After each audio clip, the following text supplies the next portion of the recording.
ಶಾಸಕರಿಗೆ ಬೇಕು ಫ್ರೀ. ಯಾಕೆಂದರೆ ಉಚಿತ ಕೇವಲ ಜನರಿಗೆ ಮಾತ್ರ ಇದ್ದರೆ ಸಾಕಾ, ನಮಗೂ ಬೇಕು. ಅದು ಯಾವುದರಲ್ಲಿ, ಇಂಥ ದೊಡ್ಡ ದೊಡ್ಡ ಈವೆಂಟ್ಗಳಲ್ಲಿ ನಾವು ಪ್ರತ್ಯೇಕವಾಗಿ ಹೋಗಿ ಕೂತ್ಕೊಂಡು ನೋಡೋದಕ್ಕೆ VIP ಗ್ಯಾಲರಿಯಲ್ಲಿ ಬೇಕು.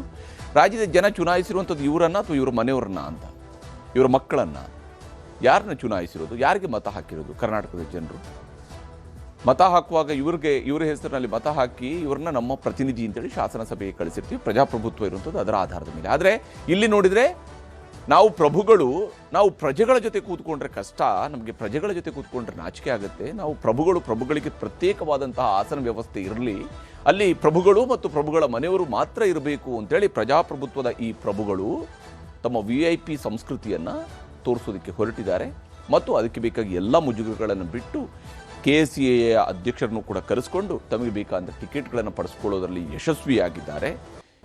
ಅದರ ಬಗ್ಗೆ ವರದಿಯನ್ನು ತೋರಿಸ್ತೀನಿ.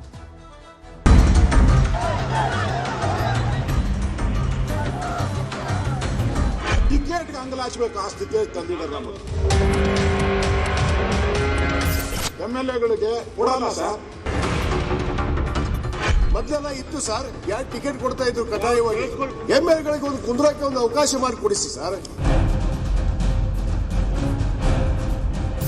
MLAs have right because they are a part of the system.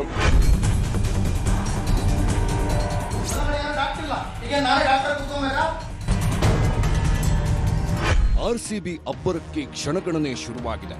ಈ ಬಾರಿ ಕೂಡ ಕಪ್ ನಮ್ಮದೇ ಎನ್ನುವ ವಿಶ್ವಾಸದಲ್ಲಿ RCB ಅಭಿಮಾನಿಗಳಿದ್ದಾರೆ. ಅದರಲ್ಲೂ ಈ ಬಾರಿ RCBಯ ತವರು ಮನೆ ಸಿಲಿಕಾನ್ ಸಿಟಿ ಬೆಂಗಳೂರಿನಲ್ಲೇ IPL ಸೀಸನ್ 19ಕ್ಕೆ ಅದ್ಧೂರಿಯಾಗಿ ಚಾಲನೆ ಸಿಕ್ಕಿದೆ. ಇದಕ್ಕಾಗಿ KSCA ಬೆಂಗಳೂರು ಪೊಲೀಸರು ಸಕಲ ಸಿದ್ಧತೆ ಮಾಡಿಕೊಂಡಿದ್ದಾರೆ. ಕಳೆದ ಬಾರಿ 17 ವರ್ಷಗಳ ತಪಸ್ಸಿನ ಫಲ ಎಂಬಂತೆ 18ನೇ ಸೀಸನ್ನಲ್ಲಿ RCB ಕಪ್ ಗೆದ್ದು ಬೀಗಿತ್ತು. ಆದರೆ ಅದೇ ಖುಷಿಯಲ್ಲಿ ತೇಲುತ್ತಿದ್ದಾಗಲೇ ಚಿನ್ನಸ್ವಾಮಿ ಸ್ಟೇಡಿಯಂನಲ್ಲಿ 11 ಮಂದಿ RCB ಅಭಿಮಾನಿಗಳು ಕಾಲ್ತುಳಿತಕ್ಕೆ ಸಿಲುಕಿ ಪ್ರಾಣ ಬಿಟ್ಟಿದ್ರು. ಇದೀಗ ಅದೇ ಚಿನ್ನಸ್ವಾಮಿ ಸ್ಟೇಡಿಯಂನಲ್ಲಿ ಮತ್ತೊಂದು ಸುತ್ತಿನ IPL ಹಬ್ಬ ಶುರುವಾಗ್ತಿದೆ.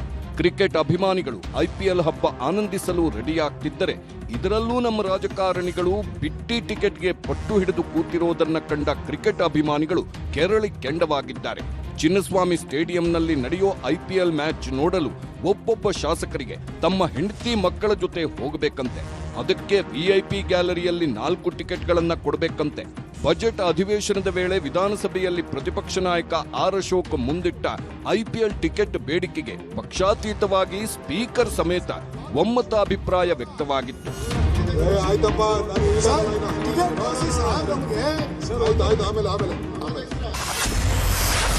IPL ಪಂದ್ಯಕ್ಕಾಗಿ ಶಾಸಕರ ಫ್ರೀ ಟಿಕೆಟ್ ಆಸೆ. ಸಾಮಾನ್ಯ ಗ್ಯಾಲರಿ ಬೇಡ, VIP ಸೀಟಿಗೆ ಡಿಮ್ಯಾಂಡ್. ನಿನ್ನೆ ರಾಜ್ಯ ಬಜೆಟ್ ಅಧಿವೇಶನದ 2ನೇ ಭಾಗದ ಅಂತಿಮ ದಿನ. ವಿಧಾನಸಭೆಯಲ್ಲಿ ರಾಜ್ಯದಲ್ಲಿನ ಹಲವು ಸಮಸ್ಯೆಗಳ ಬಗ್ಗೆ ಗಂಭೀರ ಚರ್ಚೆ ನಡೆಸಲಾಗ್ತಿತ್ತು. ಈ ನಡುವೆ ಜಕ್ಕೂರಿನ ಬಳಿ ಹೊಸ ಅಂತಾರಾಷ್ಟ್ರೀಯ ಕ್ರೀಡಾಂಗಣ ನಿರ್ಮಾಣದ ವಿಚಾರ ಚರ್ಚೆಗೆ ಬಂದಿತ್ತು. ಈ ವೇಳೆ KSCA ವರ್ತನೆ ಬಗ್ಗೆ ಪ್ರಸ್ತಾಪಿಸಿದ್ದ ವಿಪಕ್ಷ ನಾಯಕ R. ಅಶೋಕ್, ನಾವು ಜನಪ್ರತಿನಿಧಿಗಳು, ಆದರೂ ಒಂದು ಟಿಕೆಟ್ಗಾಗಿ ಅಂಗಲಾಚಬೇಕು ಅಂತ ಹೇಳಿದ್ರು. ಈ ವೇಳೆ ಮಧ್ಯಪ್ರವೇಶಿಸಿದ ಕಾಂಗ್ರೆಸ್ ಶಾಸಕ ವಿಜಯಾನಂದ ಕಾಶಪ್ಪನವರು, ನಮಗೂ ಟಿಕೆಟ್ ಕೊಡಿಸಿ ಸಾರ್, ನಮಗಾಗಿ ಸಪರೇಟ್ ಗ್ಯಾಲರಿ ಮಾಡಿಸಿ, ಸಾಮಾನ್ಯ ಗ್ಯಾಲರಿಯಲ್ಲಿ ಕೂರಿಸಿದ್ರೆ ಮುಜುಗರ ಆಗುತ್ತೆ ಅಂತ ತಾವು ಆಕಾಶದಿಂದ ಧರೆಗಿಳಿದು ಬಂದವರಂತೆ ಸ್ವಲ್ಪವೂ ಮುಜುಗರವಿಲ್ಲದೆ ಬೇಡಿಕೆ ಮುಂದಿಟ್ರು.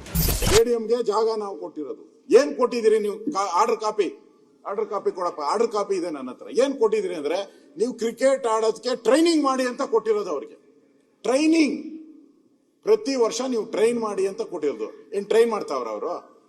ಎಷ್ಟಿದೆ ಅದು ಗೊತ್ತಾ? ದುಡ್ಡು ಸಾವಿರಾರು ಕೋಟಿ ದುಡ್ಡಿದೆ, ಕೊಳಿತಾ ಬಿದ್ದಿದೆ. ಹಂಗೆ ಸಾವಿರಾರು ಕೋಟಿ ದುಡ್ಡಿದೆ ಅವ್ರ ಹತ್ರ. ನಮ್ಗೆ ನೀವು ಇಷ್ಟೆಲ್ಲ ಕೂತ್ಕೊಂಡು ಅಲ್ಲಿ ನಮ್ಮನ್ನ ಕೂತ್ಕೊಳ್ಳಿ, ಬೆಳಗ್ಗೆ 8 ಗಂಟೆ ಬನ್ನಿ, 7 ಗಂಟೆ ಬಂತೀರಿ. ಒಂದು ಟಿಕೆಟ್ಗೆ ಅಂಗಲಾಚಬೇಕು ಆ ಸ್ಥಿತಿ ತಂದಿದ್ದಾರೆ. ನಮ್ಮ MLAಗಳಿಗೆ ಒಂದು ಟಿಕೆಟ್ ಕೊಡ್ತಾರೆ. ಅದು ಯಾವ ಗ್ಯಾಲರಿ ಗೊತ್ತಾ? ಕೆಳಗಡೆ ಅಲ್ಲಿ ಇವರು ಹೋಗೋ ಕಡೆ ಕೂತ್ಕೋಬೇಕು ನಾವು ಹೋಗಿ. ಮೊದಲೆಲ್ಲ ಇತ್ತು ಸರ್, ಯಾರು ಟಿಕೆಟ್ ಕೊಡ್ತಾ ಇದ್ರು ಕಡ್ಡಾಯವಾಗಿ. ಯಾರು ಟಿಕೆಟ್ ಕೊಡ್ತಾ ಇದ್ರು MLAಗಳಿಗೆ ಒಂದು ಕುಂದ್ರಕ್ಕೆ ಒಂದು ಅವಕಾಶ ಮಾಡಿ ಕೊಡಿಸಿ ಸರ್. ಏನ್ ನಾವು ನಮ್ಮ ಮಕ್ಕಳು ಹೋಗ್ಬೇಕಂತಾರೆ, ನಮ್ಮ ಮನೆಯಲ್ಲಿ ಹೋಗ್ಬೇಕಂತಾರೆ, ಅವ್ರಿಗೆಲ್ಲ ಅವಕಾಶ ಬೇಡವಾ? ಇಷ್ಟು ಸುಂದರವಾಗಿ ಬೆಂಗಳೂರು ಮಾಡ್ತಾ ಇದೀರಿ ನೀವು. ಅದು ಸ್ಟೇಡಿಯಂ ಕೂಡ ಮಾಡಿ ಹೊಸದು, ಬಟ್ ಇಲ್ಲಿ ಟಿಕೆಟ್ ಆದ್ರೂ ಕೊಡ್ಸಕ್ ಹೇಳಿ ಸರ್. ಎಷ್ಟು ಜನ ನಾವು ಹೋಗ್ಬೇಕು ಅಂತೀವಿ, ನಮ್ಗೆ ಅಲ್ಲಿ ಹೋಗಕ್ ಹೋದ್ರೆ ಮರ್ಯಾದೆ ಇಲ್ಲ. ಅಲ್ಲಿ ಹೋಗಿ ಎಲ್ಲೋ ಕುಡಿಸ್ತಾರೆ ನಮ್ಮನ್ನ ಕೆಳಗಡೆ ಹೋಗಿ. ಒಂದು ಸಪರೇಟ್ ಲಾಂಚ್ ಮಾಡಿ ನಮಗೆ MLA ಗಳಿಗೆ ಮಂತ್ರಿಗಳಿಗೆ ಕೊಡೋಕೊಂದು ಅವಕಾಶ ಮಾಡಿ ಕೊಡಿಸಿ ಸರ್. ಆರ್ ಅಶೋಕ್ ಮತ್ತು ವಿಜಯಾನಂದ ಕಾಶಪ್ಪನವರ ಆಸೆಗೆ ಸ್ಪೀಕರ್ ಖಾದರ್ ಕೂಡ ಧ್ವನಿಗೂಡಿಸಿದ್ರು. ಶಾಸಕರಿಗೆ 4 ಟಿಕೆಟ್ ಕೊಡಿಸಲು ಕ್ರಮ ಕೈಗೊಳ್ಳಬೇಕು ಅಂತ ಅಲ್ಲೇ ಇದ್ದ DCM DK ಶಿವಕುಮಾರ್ಗೂ ಶಿಫಾರಸು ಮಾಡಿದ್ರು. ಏನು ಒಂದು ಎತ್ತಿದ್ದಾರೆ ಟಿಕೆಟ್ ಬಗ್ಗೆ ಇದರ ಬಗ್ಗೆ ಸರ್ಕಾರ ಗಂಭೀರವಾದ ಒಂದು ಕರೆಸಿ ಅವ್ರು ಮಾತಾಡಿ ಮಾಡ್ಬೇಕು. ಯಾಕಂತ ಹೇಳಿದ್ರೆ ಅವ್ರು ಈಗೇನ್ ಮಾಡ್ತಾರೆ, ಆರ್ಡಿನರಿ ಒಂದೊಂದು ಟಿಕೆಟ್ ಕೊಡ್ತಾರೆ. ಯಾಕಂತ ಅವ್ರು ಕೂಡ ಏನ್ ಹೇಳ್ತಾರೆ, ಎಲ್ಲರೂ ಕೂಡ ಕುತ್ಕೊಳ್ಳಿ, ನಾವು VIP ಟಿಕೆಟ್ ಕೊಟ್ರೆ ಶಾಸಕ ಬರೋದಿಲ್ಲ, ಯಾರ್ಯಾರಿಗೆ ಕೊಡ್ತಾರೆ ಅಲ್ಲಿ VIP ಯಾರ್ಯಾರು ಇರ್ತಾರೆ, ಆ ಸಂದರ್ಭದಲ್ಲಿ ನಾವು ಅವ್ರು ಬಂದ್ರೆ ನಾವು ಅವ್ರಿಗೆ VIP ಟಿಕೆಟ್ ಕೊಡ್ತೇವೆ ಅಂತ ಹೇಳಿ. ಆದ್ರೆ ಅಲ್ಲಿ ಏನಾಗ್ತದೆ, ಶಾಸಕ ಕ್ಯೂಲಿ ನಿಲ್ಲುವಾಗ ಎಂಟ್ರಿ ಮಾಡುವವನು ಯಾರ್ದೋ ಗೊತ್ತಿಲ್ಲ, ವಾಚ್ಮ್ಯಾನ್ ಇರಲಿ, ಅವ್ರು ಗೌರವ ಕೊಡುದಿಲ್ಲ, ಇವ್ರಿಗೆ ಬೇರೆ ಮುಂದೆ ಅಭಾಸ ಆಗಿ ಹೋಗ್ಲಿ. ಅದಕ್ಕೆ ಬಹುತೇಕ ಶಾಸಕರು ಹೋಗುದೇ ಇಲ್ಲ. ಒಂದು ಸ್ಪಷ್ಟವಾಗಿ ತಾವು ಇವತ್ತು ಅವ್ರನ್ನ ಕರೆಸಿ ಅವ್ರಿಗೆ ಹೇಳ್ಬೇಕು, ಶಾಸಕರು ಅವ್ರ ಕುಟುಂಬ ಹೋಗುವಾಗ ಅವ್ರಿಗೆ ಏನು VIP ಸ್ಟ್ಯಾಂಡ್ ಇದೆ ಅದ್ರ ಮಿನಿಮಮ್ 4 ಟಿಕೆಟ್ ಆ ಫ್ಯಾಮಿಲಿ ಅವ್ರಿಗೆ ಅವ್ರು ಕೊಡ್ಲಿ ಮಿನಿಮಮ್. ಖಂಡಿತ ಅಧ್ಯಕ್ಷರೇ. ನೆಕ್ಸ್ಟ್ ಅಸೆಂಬ್ಲಿಲಿ ಏನಾಯ್ತು ಇವಾಗಿದೆ ಈಗ 25ಕ್ಕೆ ಮ್ಯಾಚ್ ಇದೆ ಅಲ್ಲ, ಮ್ಯಾಚ್ ಇದೆ ಸರ್, 5ನೇ ತಾರೀಕು ಮ್ಯಾಚ್ ಇದೆ. 5 ಟಿಕೆಟ್ ಕೊಡಿಸಿ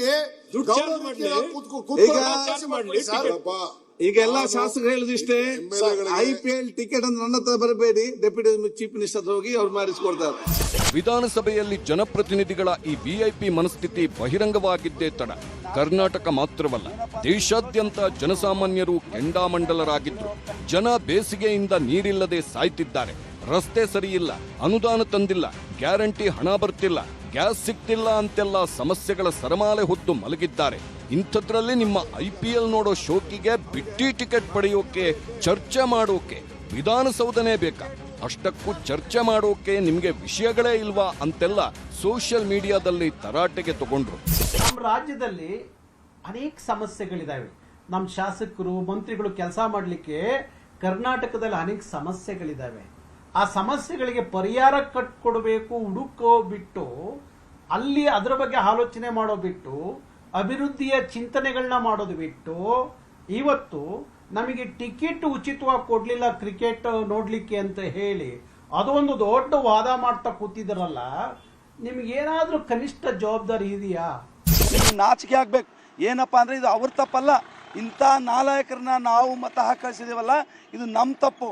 ಯಾಕಂದ್ರೆ ಇವತ್ತು ನಾವು ಇವ್ರು ಹೇಳ್ತಾರೆ ಇವ್ರಿಗೆ 1000 ರೂಪಾಯಿ ದುಬಾರಿನ ಏನು IPL ನೋಡು, IPL ಇವತ್ತು ಅಧಿವೇಶನ ನಡ್ತಕ್ಕಂಥದ್ದು ಯಾವ ವಿಚಾರದಲ್ಲಿ? ಇವತ್ತು ಚರ್ಚೆ ಪವಿತ್ರವಾದಂಥ ಜಗದಲ್ಲಿ ಚರ್ಚೆ ನಡಿಬೇಕಾದ ವಿಚಾರವನ್ನು ಬಿಟ್ಟು ನಮಗೆ 1 ಟಿಕೆಟ್ ಕೊಡ್ತೀರಾ, ನಾವು ಸರದಿ ಸಾಲಿನಲ್ಲಿ ನಿಂತು ತೊಗೊಳಕ್ಕಾಗಲ್ಲ, ಇನ್ನೂ 4 ಟಿಕೆಟ್ ಬೇಕು ಅಂತ ಕೇಳ್ತಾರಲ್ಲ, ಇಂಥವ್ರನ್ನ ಎದುರಲ್ಲೇ ಹೊಡಿಬೇಕು ಅಂತಕ್ಕಂಥದ್ದು ನಾವು ಸಾರ್ವಜನಿಕ ನಾವು ಪ್ರಶ್ನೆಯನ್ನ ಮಾಡ್ತೀವಿ ಸರ್. ಇವತ್ತು ನಾವು ಅಧಿವೇಶನದಲ್ಲಿ ಏನು ಅಂತಂದರೆ ಎಂತಿಂಥ ಜ್ವಲಂತ ಸಮಸ್ಯೆಗಳಿದ್ದಾವೆ ನಮ್ಮ ಕರ್ನಾಟಕದಲ್ಲಿ ಆಗಿರ್ಬೋದು, ಭಾರತದಲ್ಲಿ ಆಗಿರ್ಬೋದು, ನಿರುದ್ಯೋಗ ಸಮಸ್ಯೆ ಆಗಿರ್ಬೋದು, ಮೂಲಭೂತ ಸೌಕರ್ಯಗಳ ಕೊರತೆ ಆಗಿರ್ಬೋದು, ಇವೆಲ್ಲ ತುಂಬ ದೊಡ್ಡ ದೊಡ್ಡ ಸಮಸ್ಯೆಗಳಿದ್ದಾವೆ ಸರ್. ಆದರೆ ಒಬ್ಬ ಮಂತ್ರಿ, ಒಬ್ಬ MLAಗಳು ಏನು ಮಾಡ್ತಾರೆ ಅಧಿವೇಶನದಲ್ಲಿ ಅಂತಂದರೆ, ಒಂದು ನಮಗೆ ಟಿಕೆಟ್ ಬೇಕು, IPL ಟಿಕೆಟ್ ಬೇಕು, ಅವರು ಮೋಜು ಮಸ್ತಿಯನ್ನು ಮಾತ್ರ ನೋಡ್ತಿದ್ದಾರೆ, ಜನರ ಜ್ವಲಂತ ಸಮಸ್ಯೆಗಳು ಏನಿದಾವೆ ಅದನ್ನ ನೋಡ್ತಾ ಇಲ್ಲ ಅನ್ನೋದು ತುಂಬಾ ಬೇಜಾರಾಗುತ್ತೆ.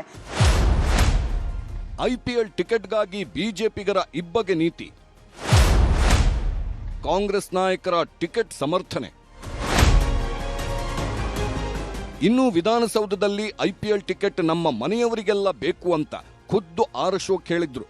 ಆದ್ರೆ ಹೊರಗೆ ಮಾತ್ರ ಬಿಜೆಪಿ ಸಂಸದ ತೇಜಸ್ವಿ ಸೂರ್ಯ, ಬಿಜೆಪಿ ರಾಜ್ಯಾಧ್ಯಕ್ಷ ವಿಜಯೇಂದ್ರ ಈ VIP ಸಂಸ್ಕೃತಿ ಒಳ್ಳೆಯದಲ್ಲ ಅಂತ ಕಿಡಿಕಾರಿದ್ರು. ಇದಕ್ಕೆ JDS ನಾಯಕರು ಧ್ವನಿಗೂಡಿಸಿದ್ರು. Tickets for themselves and their families to attend IPL is nothing short of a feudal entitlement oriented mindset. Why should KSCA or any other sports body mandatorily provide free tickets for MLAs and their families, or for any political representatives and their families? It just does not make sense. Shows that they do not respect and value those people who have elected them. This culture of VIP entitlements must stop. Personally, I do not like what has happened. ಆಡಳಿತ ಪಕ್ಷದ ಮೂರ್ಖತನದಿಂದ 11 ಜನ ಮುಗಿದ್ರು ಪ್ರಾಣವನ್ನ ಕಳೆದುಕೊಂಡ್ರು. ಅದು ಇನ್ನೂ ಕೂಡ ರಾಜ್ಯದ ಜನ, ದೇಶದ ಜನ ಬರ್ತಿಲ್ಲ. ಆದ್ರೆ ಇಂಥ ಸಂದರ್ಭದಲ್ಲಿ ಇಂಥ ಹೇಳಿಕೆಗಳ ಅವಶ್ಯಕತೆ ಅಂತ ನನಗಂತೂ ಅರ್ಥ ಆಗೋದಿಲ್ಲ. ನಾನಿದ್ರ ಪರವಾಗಿಲ್ಲ.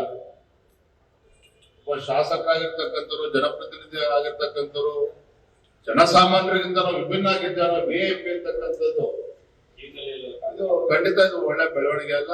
ನನ್ನ ಇದಕ್ಕೆ ನನ್ನ ಬೆಂಬಲ ಇದೆ. ವಿಧಾನಸಭೆಯಲ್ಲಿ ಇತ್ತೀಚೆಗೆ ನಡೆದ ಚರ್ಚೆ ಕೇಳಿ ಮನಸ್ಸಿಗೆ ನೋವು ಮತ್ತು ಆಕ್ರೋಶವಾಗಿದೆ. ಮುಂಬರುವ IPL ಪಂದ್ಯಗಳಿಗಾಗಿ ಶಾಸಕರು ಮತ್ತು ಅವರ ಕುಟುಂಬದವರಿಗೆ ಉಚಿತ VIP ಟಿಕೆಟ್ ಬೇಕು ಎಂದು ಪಕ್ಷಭೇದ ಮರೆತು ಹಠ ಹಿಡಿದಿರುವುದು ದುರ್ದೈವ. ಕಾಲ್ತುಳಿತದಲ್ಲಿ 11 ಅಮಾಯಕರು ಪ್ರಾಣ ಕಳೆದುಕೊಂಡಿದ್ದರು. ಆ 11 ಕುಟುಂಬಗಳ ಕಣ್ಣೀರು ಇಂದಿಗೂ ಆರಿಲ್ಲ. ಆ ಕುಟುಂಬಗಳಿಗೆ ಕನಿಷ್ಠ ನ್ಯಾಯವೂ ಸಿಕ್ಕಿಲ್ಲ ಎಂಬುದು ವ್ಯವಸ್ಥೆಯ ಅತಿದೊಡ್ಡ ವೈಫಲ್ಯ. ಹೀಗಂತ ಕೆಲವು ನಾಯಕರು ಕಿಡಿಕಾರಿದ್ರೆ, ಕಾಂಗ್ರೆಸ್ ನಾಯಕರು ಮಾತ್ರ ಶಾಸಕರು ಕೇಳಿದ್ರಲ್ಲಿ ತಪ್ಪೇನಿದೆ ಅಂತ ಸಮರ್ಥಿಸಿಕೊಂಡ್ರು. The MLAs have right because they are the part of the system, they are part of the government, and we have to, earlier also some respect has been given to all of them. But now with lot of difficulty, with all the pressures only, we have permitted them. ಕೇಳೋದ್ರಲ್ಲಿ ಏನು ತಪ್ಪಿಲ್ಲ, ಆದ್ರೆ government ಎಷ್ಟರ ಮಟ್ಟಿಗೆ ಗೌರ್ಮೆಂಟಿನ involvement ಅದರಲ್ಲಿ ಇರುತ್ತೆ ಅನ್ನೋದು ಪ್ರಶ್ನೆ. ನಾವು ಇಲ್ಲಿಯವರೆಗೂ ಗೌರ್ಮೆಂಟ್ ಸರ್ಕಾರ ನೇರವಾಗಿ ಯಾವುದೇ ರೀತಿಯಲ್ಲಿ ನಾವು ಇನ್ವಾಲ್ವ್ ಆಗ್ತಿಲ್ಲ. ಈಗ ಅವರು ಕೇಳೋದಕ್ಕೆ ತಪ್ಪಿಲ್ಲ, ಸದನದಲ್ಲಿ ಅವ್ರು ಕೇಳಿರೋದು ತಪ್ಪಿಲ್ಲ. ಜನಾಕ್ರೋಶದ ಮಧ್ಯೆಯೂ ಹಠ ಸಾಧಿಸಿದ ಶಾಸಕರು ನಾಳಿನ ಪಂದ್ಯಕ್ಕೆ 2, ನಂತರದ ಪಂದ್ಯಗಳಿಗೆ 4 ಟಿಕೆಟ್ ಫ್ರೀ. ಈ ಬೆಳವಣಿಗೆಗಳ ಮಧ್ಯೆ KSCA ಅಧ್ಯಕ್ಷ ವೆಂಕಟೇಶ್ ಪ್ರಸಾದ್ ಸಿಎಂ ಸಿದ್ದರಾಮಯ್ಯ ಮತ್ತು DCM DK ಶಿವಕುಮಾರ್ ಅವರನ್ನ ಭೇಟಿಯಾಗಿ ಕೆಲಕಾಲ ಚರ್ಚಿಸಿದ್ರು. ಇದಾದ ಕೆಲ ಹೊತ್ತಲ್ಲೇ ಈಗಾಗಲೇ ನಿಗದಿಯಾಗಿರೋ ನಾಳಿನ ಪಂದ್ಯಕ್ಕೆ ಪ್ರತಿ ಶಾಸಕರಿಗೆ 2 ಟಿಕೆಟ್ ನೀಡಲು KSCA ಒಪ್ಪಿಕೊಂಡಿದೆ. ಅಲ್ಲದೆ ಮುಂದೆ ನಡೆಯುವ ಎಲ್ಲಾ ಪಂದ್ಯಗಳಿಗೂ ತಲಾ ಒಬ್ಬೊಬ್ಬ ಶಾಸಕರಿಗೆ 4 ಟಿಕೆಟ್ ನೀಡುವುದಾಗಿ ಹೇಳಿದೆ. ಒಂದೊಂದು ಎಕ್ಸ್ಟ್ರಾ ಕೊಡಿ ಅಂತ ಹೇಳಿದ್ದೀನಿ, ಮುಂದೆ ಕೂತ್ಕೊಂಡು ಮಾತಾಡ್ತೀನಿ. ಹಿಂದೆ ಒಂದು ಕೊಡಲಾಯಿತು, ಒಂದೊಂದು ಸೇರಿಸಿ ಕೊಡಿ, 2 ಒಪ್ಕೊಂಡು ಹೋಗಿದ್ದಾರೆ. Every MLA, MP, minister used to get one seat. Now we are requested to give 2 tickets to give the family members. ಹಠ ಹಿಡಿದು KSCA ಮೇಲೆ ಒತ್ತಡ ಹೇರಿ ಚಿನ್ನಸ್ವಾಮಿ ಸ್ಟೇಡಿಯಂನಲ್ಲಿ ನಡೆಯುವ IPL ಪಂದ್ಯಗಳ ವೀಕ್ಷಣೆಗೆ ಒಬ್ಬ ಶಾಸಕರಿಗೆ ತಲಾ 4 ಉಚಿತ ಟಿಕೆಟ್ ಪಡೆಯುವಲ್ಲಿ ಸರ್ಕಾರ ಯಶಸ್ವಿಯಾಗಿದೆ. ಮೇಲ್ನೋಟಕ್ಕೆ ಇದು ಶಾಸಕರ ಜೊತೆ ಅವರ ಪತ್ನಿ ಹಾಗೂ ಮಕ್ಕಳಿಗೂ ಟಿಕೆಟ್ ಹಂಚುವ ಯೋಜನೆಯಾಗಿದೆ. ಹಾಗಿದ್ದರೆ ರಾಜ್ಯದಲ್ಲಿ ಚುನಾವಣೆ ವೇಳೆ ಜನರು ಆಯ್ಕೆ ಮಾಡುವುದು ಶಾಸಕರನ್ನೋ ಅಥವಾ ಅವರ ಪತ್ನಿ ಮತ್ತು ಮಕ್ಕಳನ್ನೂ ಸೇರಿಸಿಯೇ ಗೆಲ್ಲಿಸ್ತಾರ ಎಂಬುದು ಜನರ ಪ್ರಶ್ನೆ. ಓರ್ವ ವ್ಯಕ್ತಿ ಶಾಸಕರಾಗಿದ್ದಾರೆ ಎಂಬ ಕಾರಣಕ್ಕಾಗಿ ಅವರ ಕುಟುಂಬಕ್ಕೂ IPL ಪಂದ್ಯಗಳ ವೇಳೆ ಸ್ಟೇಡಿಯಂನಲ್ಲಿ ವಿಶೇಷ ಪ್ರಾತಿನಿಧ್ಯ ಬೇಕೆ? ಪ್ರಜಾಪ್ರಭುತ್ವದ ಮೌಲ್ಯಗಳನ್ನೇ ಗಾಳಿಗೆ ತೂರಿ ಪ್ರಜೆಗಳಿಗೆ ಒಂದು ಕಾನೂನು, ಪ್ರಭುಗಳಿಗೆ ಒಂದು ಕಾನೂನು ಎಂಬ ರೀತಿಯ ಮನಸ್ಥಿತಿ ಏಕೆ? ಜನರು ಆಯ್ಕೆ ಮಾಡುವುದು ಶಾಸಕರನ್ನು ಮಾತ್ರವೇ ಹೊರತು ಅವರ ಕುಟುಂಬದವರನ್ನು ನಮ್ಮ ಸೇವೆ ಮಾಡಿ ಎಂದು ಆಯ್ಕೆ ಮಾಡುವುದಿಲ್ಲ ಎಂದು ಜನರು ಆಕ್ರೋಶ ಹೊರಹಾಕುತ್ತಿದ್ದಾರೆ.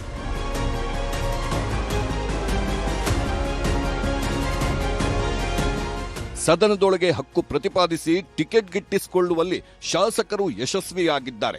ಸದನದಲ್ಲಿ ನಮ್ಮ ಹೆಸರಿಗೆ ಮಾತ್ರ ಟಿಕೆಟ್ ಕಳಿಸ್ತಾರೆ, ಅದರಲ್ಲಿ ನಮ್ಮ ಮನೆಯವರು ಹೋಗೋದಿಕ್ಕೆ ಆಗೋದಿಲ್ಲ ಅಂತೆಲ್ಲ ಹೇಳ್ಕೊಂಡಿದ್ದ ಅಶೋಕ್ ಜನಸಾಮಾನ್ಯರ ಆಕ್ರೋಶ ವ್ಯಕ್ತವಾಗುತ್ತಲೇ ಥಂಡ ಹೊಡೆದು ರಾಗ ಬದಲಿಸಿದ್ದಾರೆ. ಮತ್ತೊಂದೆಡೆ ಸಚಿವ ಸತೀಶ್ ಜಾರಕಿಹೊಳಿ, ಶಾಸಕ ಯತ್ನಾಳ್ ಕೂಡ ಉಚಿತ ಟಿಕೆಟ್ಗೆ ಆಕ್ಷೇಪ ವ್ಯಕ್ತಪಡಿಸಿದ್ದಾರೆ. ಇಲ್ಲಿನ MLAಗಳು ಏನು ಟಿಕೆಟ್ ತಗೊಂಡು ಅವ್ರಿಗೇನು ಹೋಗಲ್ಲ, ಅವರೇ ನಾನಂತೂ ಹೋಗಿಲ್ಲ. ನನಗೆ ಬರೋ ಟಿಕೆಟು ಯಾರೋ ನಮ್ಮ ಕಾರ್ಯಕರ್ತರು, ಪಬ್ಲಿಕ್ಕು ಯಾರು ಕೇಳ್ತಾರೋ ಅವರಿಗೆ ಕೊಡ್ತೀವಿ ನಾವು. ಒಬ್ಬ MLA ಆಗಿ ಜನ ಬಂದಾಗ ಯಾವ ರೀತಿ ಕೆಲಸ ಕಾರ್ಯ ಕೇಳ್ತಾರೆ ಅದೇ ರೀತಿ ಟಿಕೆಟನ್ನು ಕೇಳ್ತಾರೆ. ಅಟ್ಲೀಸ್ಟ್ ನಮಗೂ ಕೂಡ ಒಂದು 3-4 ಟಿಕೆಟ್ ಕೊಡೋ ಅಂತ ಒಂದು ವ್ಯವಸ್ಥೆ ಆಗಲಿ ಅನ್ನೋ ದೃಷ್ಟಿಯಿಂದ ಎಲ್ಲ ಪಾರ್ಟಿಯವರು ಕೇಳಿದ್ದಾರೆ. ಇಲ್ಲ, ಅದವ್ರ ವೈಯಕ್ತಿಕ ಅಭಿಪ್ರಾಯ, ಅದರಲ್ಲೇ ಸರ್ಕಾರ ಏನು ಹೇಳಲಿಕ್ಕೆ ಆಗೋಲ್ಲ. ಮ್ಯಾಚ್ ನೋಡೋದು ಬಿಡೋದು, ಸಿನಿಮಾಕ್ಕೆ ಹೋಗೋದು ಅವ್ರ ವ್ಯಕ್ತಿಗತ ಅಭಿಪ್ರಾಯ. ಸರ್ಕಾರ ಏನು ಮಾಡ್ಲಿಕ್ಕೆ ಸಾಧ್ಯ ಅದು ಮಾಡೋಂಥ ಪ್ರಯತ್ನ ಮಾಡ್ತಾರೆ. ಎಲ್ಲ ಪ್ರತಿ ಸಾರಿ ಕೊಡ್ತಾರೆ, ಪ್ರತಿ ಮ್ಯಾಚಿಗೆ ಕೊಡ್ತಾರೆ. ಈ ಸಲ ಜಾಸ್ತಿ ಡಿಮಾಂಡ್ ಮಾಡಿದ್ರು ಅಷ್ಟೇ. ಅವರು ನಮ್ಗೆ IPL ಟಿಕೆಟ್ ಕೊಡಿ, 5 ಕೊಡಿ, 10 ಕೊಡಿ, ಹಿಂಗೆಲ್ಲ ಇದು ತಮ್ಮ ಶಾಸಕರ ಘನತೆ ಇವತ್ತು ಕಡಿಮೆ ಆಗ್ತಾ ಇದೆ. ಶಾಸಕರಿಗೆ ಇವಾಗ ಹಣ ಕೊಟ್ಟು ಹೋಗ್ಬೇಕಲ್ಲಿ, ಬೇಕಾದ್ರೆ ಒಳ್ಳೆ ಸೀಟ್ ಬೇಕಾದ್ರೆ ಹಣ ಕೊಟ್ಟು ಹೋಗ್ಬೇಕು. ಸಾರ್ವಜನಿಕರ ಈ ಕೆಲಸ ಮಾಡೋದ್ಬಿಟ್ಟು ಯಾವುದೋ ಒಂದು IPL ನೋಡ್ತೇನೆ, ಯಾವುದೋ ಇದರಲ್ಲಿ ನೋಡ್ತೇನೆ ಅಂದರೆ ಅದಕ್ಕೇ ವಿಧಾನಸಭೆಯಲ್ಲಿ ಬಹಳಷ್ಟು ಚರ್ಚೆಗಳು ಇವತ್ತು ಪರಿಣಾಮಕಾರಿಯಾಗಿ ಆಗ್ತಾ ಇದೆ. ಇದೇನೇ ಇದ್ದರೂ ಬಾಯಲ್ಲಿ ಹೇಳೋದೊಂದು, ಸದನದಲ್ಲಿ ಮಾಡೋದೊಂದು ಎಂಬಂತಾಗಿದೆ. ಅಲ್ಲಿ ಎಲ್ಲರಿಗೂ ಟಿಕೆಟ್ ಎಂದು 4 ಟಿಕೆಟ್ ಪಡೆದವರು ಈಗ ಅದನ್ನ ಕ್ಯಾನ್ಸಲ್ ಮಾಡಿಸ್ತಾರಾ ಅಥವಾ ತಮಗಾಗಿ ಮತ್ತು ತಮ್ಮವರಿಗಾಗಿ ಎಂದು ಮ್ಯಾಚ್ ನೋಡಲು ಕಳಿಸ್ತಾರಾ ಎಂದು ಕಾದು ನೋಡಬೇಕಿದೆ.